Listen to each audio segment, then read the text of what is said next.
So, Jason Mitchell, your new show, The Shy, has been praised for showing us a side of the South Side of Chicago that we don't often see. I mean, we hear a lot about this city in news and from politicians talking about it in terms of the amount of violence that's there and the amount of crime that's there. But this show really gives audiences a look at the people who live in that town and a different look Right. at the people in that town. Talk a bit about the way that The Shy portrays Chicago. Well, humanity, I think, really is what we really wanted to portray the most, because so many times you see these signs like, oh, 46 people were shot this weekend, and people just automatically assume that it's gang violence and all these different things. But it's so easy to trickle down once it becomes a family member, and we really wanted to put some faces to some of these tragedies, you know what I mean? Like, so many people are losing family members, and when you lose a brother, a cousin, an uncle, or anything like that, it directly it strips your family of something. You know what I mean? And we really wanted to show how not only does it strip a family of something, but it also strips a neighborhood of something. So I think we did a pretty good job with it. Humanity is the right word, I think, because it really it creates a lot of empathy for the people there. And so, I mean, people who aren't from Chicago, people of all races and nationalities, I think, can identify with the people in this show, right? Absolutely.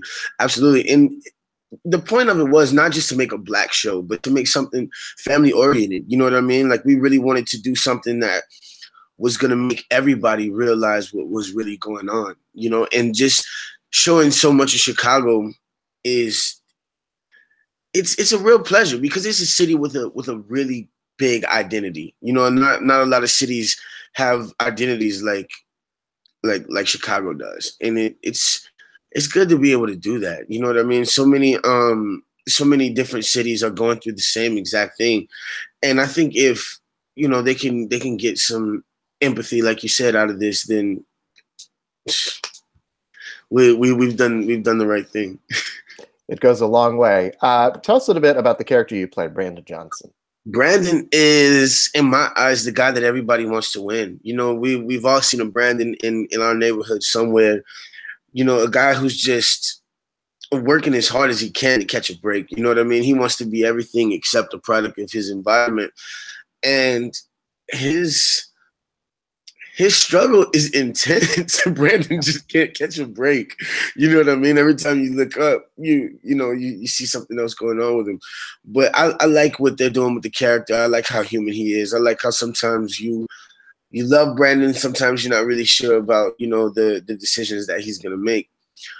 But I think it's really interesting playing a character that everybody loves. Everybody wants Brandon to win. And I feel good about that. Because sometimes playing villains and all these different kinds of characters are really fun. But when you get to play this sort of stand-up character for the hood, quote unquote, then yeah, it's a privilege. Well, he's somebody who's really working towards a better life for himself. Exactly. And then all of a sudden he's thrust into this really tragic situation. Right. Talk a bit about what happens to him in the beginning and what he has to do then. Brandon, he is trying to open up a restaurant with his girlfriend, and he's trying to be, sort of this stand-up kid, because his mom is, she has an alcohol abuse problem, and his younger brother is just this very charismatic, full of life character, and then his brother gets killed. And it's tragic. It's tragic, and it's one of those things that it pulls so many different colors out of you and pulls so many different struggles out of, the character Brandon himself. So he definitely has to maneuver through the whole situation, but be very, very, very smart about it at the same time, because, I mean, his mom can't lose two sons, And what's really tragic about it is that, we, the audience, Right. know that what precipitated that is the death of another young man. Right. And somebody else's quest to, try to avenge his son's death. Right. And then he makes a mistake, which is tragic for you. Right. Which a lot of times that's really how it is. Like, so many people have been killed for like mistaken identity and all these different things. But after you kill someone, they're dead. You know what I mean? And it's hard to erase that, and it's hard to erase how people are gonna feel. You know, and it's very interesting to see how the Chi starts sort of with that one murder that starts this domino rally that, you know, is ultimately ends up in Brandon's brother being killed and this sort of fiasco that he's launched into. Mm-hmm.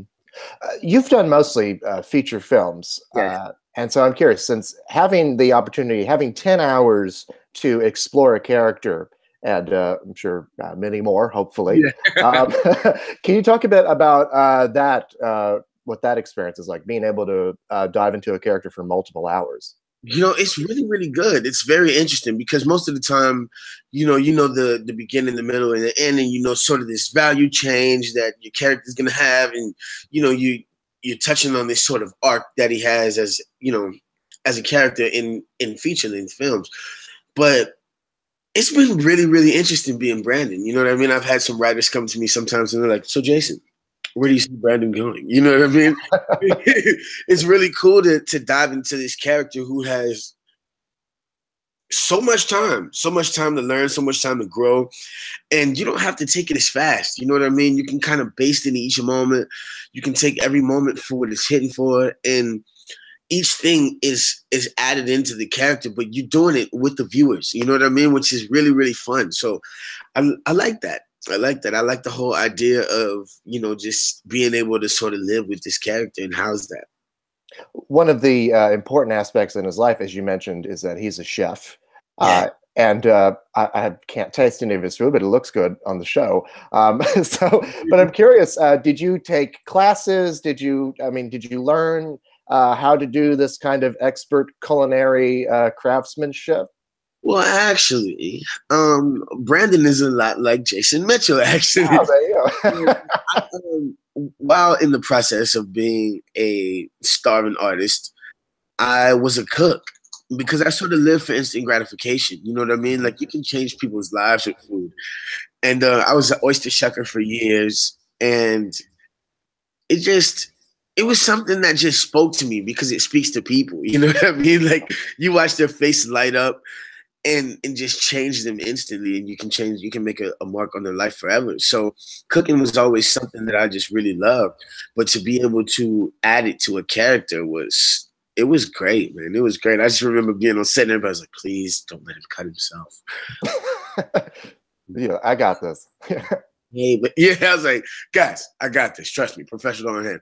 It was really good. You know, they had all the like the people in the kitchens and the real restaurant we used some of the extras as well. We had the real chef there, and they were just making sure we did everything right. And they was like, "This guy knows his stuff. He knows code. He knows that he's supposed to wear slip resistant shoes." Just the whole thing. And it was really, really nice to be able to have a craft that I've worked on so many years be able to, you know, amp who Brandon is.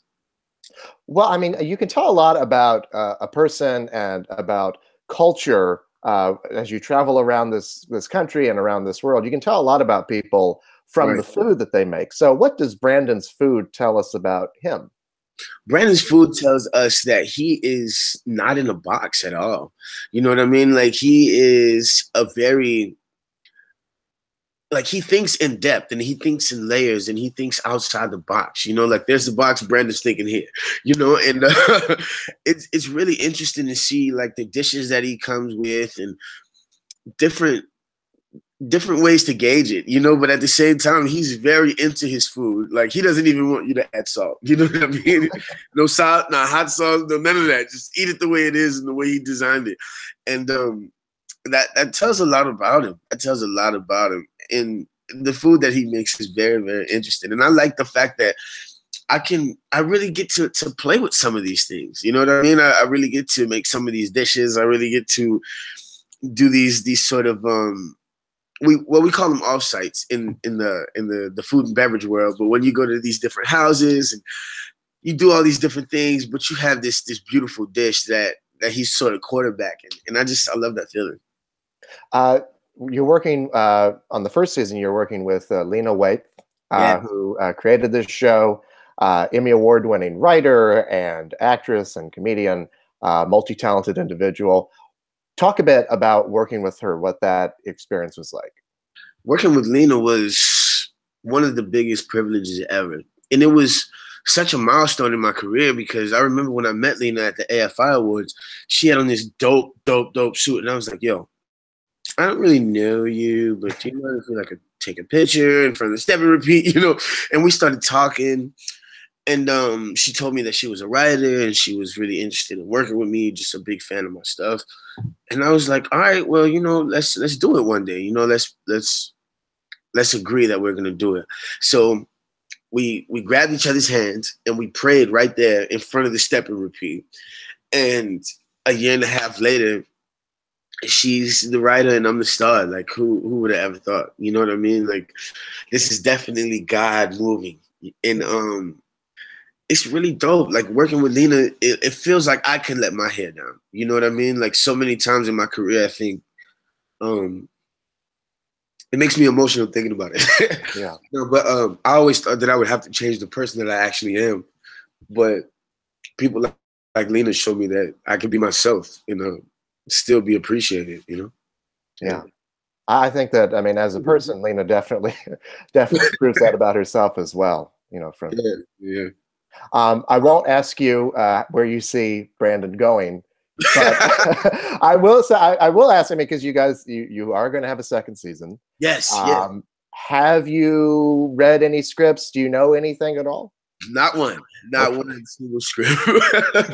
I'm very excited though. We start filming here in July pretty soon, so we're counting down, and I'm getting in shape, getting ready, getting all geared up, to bring Brandon back to life. It's gonna be dope. Yeah. You mentioned the unique quality about Chicago, and you guys, I guess, you shoot practically everything there.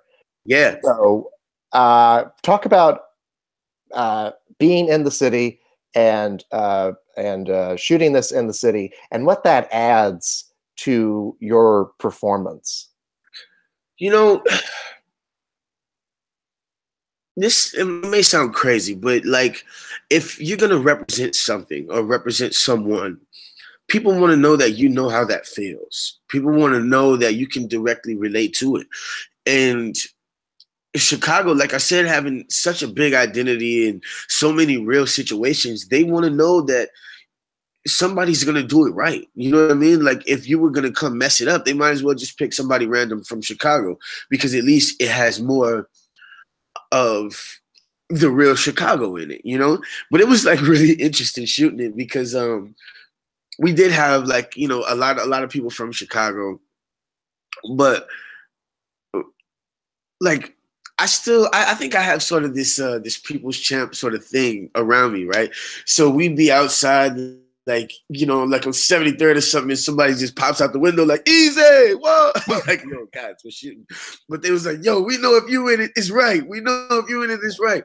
And it feels good, to be like sort of that voice for so many people, that voice of the hood kind of.